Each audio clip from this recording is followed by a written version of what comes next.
Up next, we have our number-specific tools.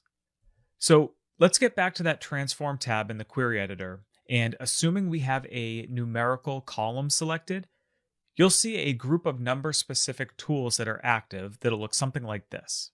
And the first option within those number tools are the statistics functions. And these are aggregators, like sum, min, max, median, average, standard deviation, count, and count distinct. Now, you may be wondering, if you have a whole column selected and you apply an aggregation function that's designed to return a single value, how does that work? What happens? And I'll show you exactly how this works as soon as we jump into Power BI, but the answer is that these all return one value, meaning a single value. So the entire table gets replaced with that one single value. And as a result, you don't really use these statistics functions within the query editor as a means of transforming or preparing a table, but rather as a way to explore it and maybe get some information about it.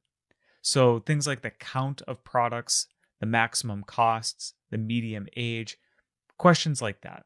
Now, at this point, you also might be thinking, hey, can't we use the column profile tools for this? And the answer is absolutely. The column statistics and the column profile view are the exact same as what we'll derive using these statistics functions. And this lecture is really all about exploring the tools and options that are available to you within the query editor. Plus, you'll never know when these statistics tools may come in handy.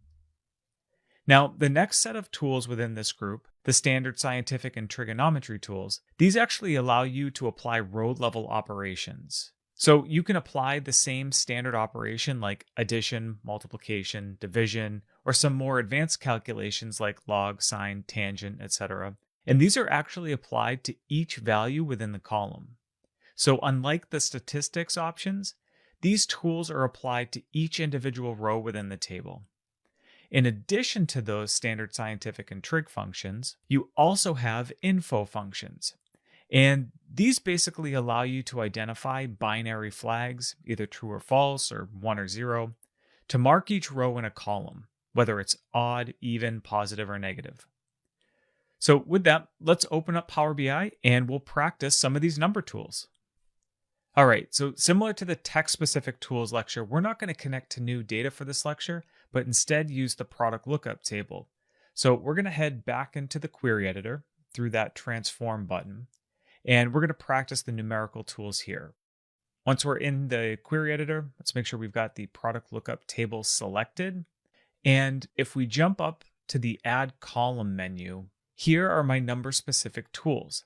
And you'll notice that the statistics options are grayed out, right? Because they're aggregators. They're going to return a single value. So it doesn't really make sense to add a new column that's derived by one of these stats functions. But when we move to the Transform tab, you can see that we do have these options available to us, right? And these statistics options are active here. And you'll see all of these different aggregation functions like sum, min, max, median, average, and so on. Let's say, for example, we wanted to understand the number of unique products captured in this lookup table. So if we click on product name and then head up to our statistics options, we actually see here that a lot of these options are grayed out, right? And that kind of makes sense because we're asking about a text-based column, right, and not a numeric column. So you can't aggregate or sum texts or find the minimum or maximum values of a text value here, right? All we can do is count or count distinct. And in fact, all of my other number column tools are actually grayed out here as well. So let's head back here to statistics, and we're going to count the distinct values here of product name within the table. And we have 293. So what this tells me is that there are 293 unique product names in my product lookup table. And like I had mentioned, as you can see, it's pretty obvious that this isn't a means of transforming or preparing data to then load it into Power BI. It's really better suited for exploratory analysis. So almost every time you use these stats functions, what you're going to want to do is delete this last applied step that's created to return that full table. All right, so let's look at another couple quick examples. I'm going to scroll all the way over to the right and check out our product price column. And now in this case, I'm curious, like, what's our average product price in the AdventureWorks data set? Right, so I can click on product price here. We'll go back to transform, and I can come back to my statistics tools and click on average, right? And we see here we get $714.43 and then a big remainder here.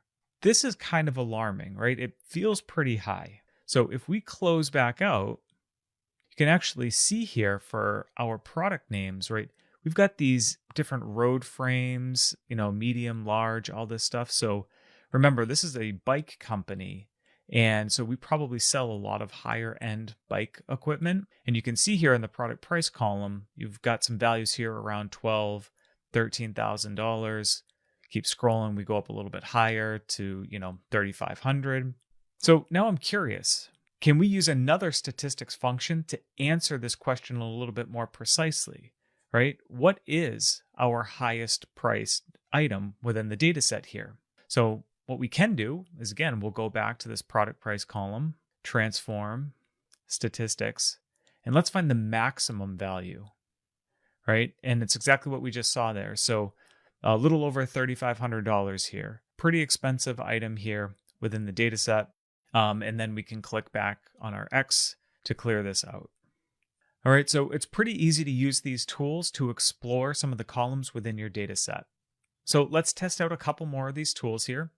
And we're going to scroll back over to the product price and cost columns here. And because we've already updated these data types to a fixed decimal number, let's do a little test here. Let's say we had left this as a decimal number, right? We hadn't updated this change to currency step here. Right? One of the things that we can do here is we can use the rounding tools from the transform menu, and we can either round up, down, or we can specify the number of digits to round to using that third option. So let's say we want to round this to 2 decimal places, right? And we generate this round off function. And you can see here that we've rounded these off to 2 significant decimal places. But maybe that doesn't make sense for our use case. Maybe we want to keep the data type set to currency. So let's delete that last applied step. We'll delete the change type step there as well. And now we're back here to our currency data type. One of the last things that I want to show you here is I want to do a demonstration of the standard operations. So what I would like to do is not transform the column, but we're going to keep product price selected, and we want to add a new column that's based off of product price, right? And we're going to do that using one of these standard operators. And what we're going to do in this example is we're going to multiply our product price by 0.09. All right, I basically want to return 90% of the product price column for each row within the table. All right, so we're going to multiply this by 0.09. And the way that you can think about this is, let's say AdventureWorks as a company ran a 10% off deal.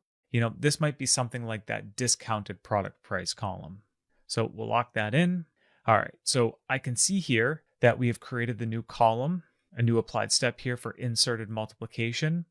And we've got this, pretty poor column name here. So let's update this to discount price.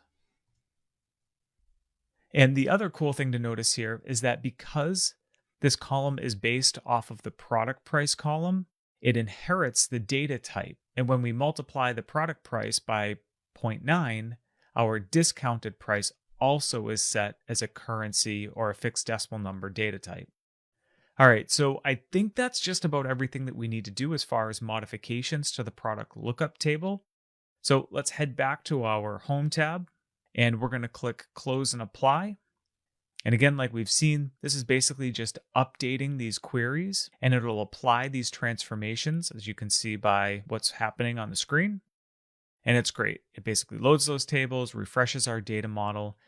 So if I zoom in here and I look at our product lookup table, you can see at the top here, we have our new discount price column that we had created, right? So that has been added into our data model. All right, so there you have it. That's your crash course in query editing number tools.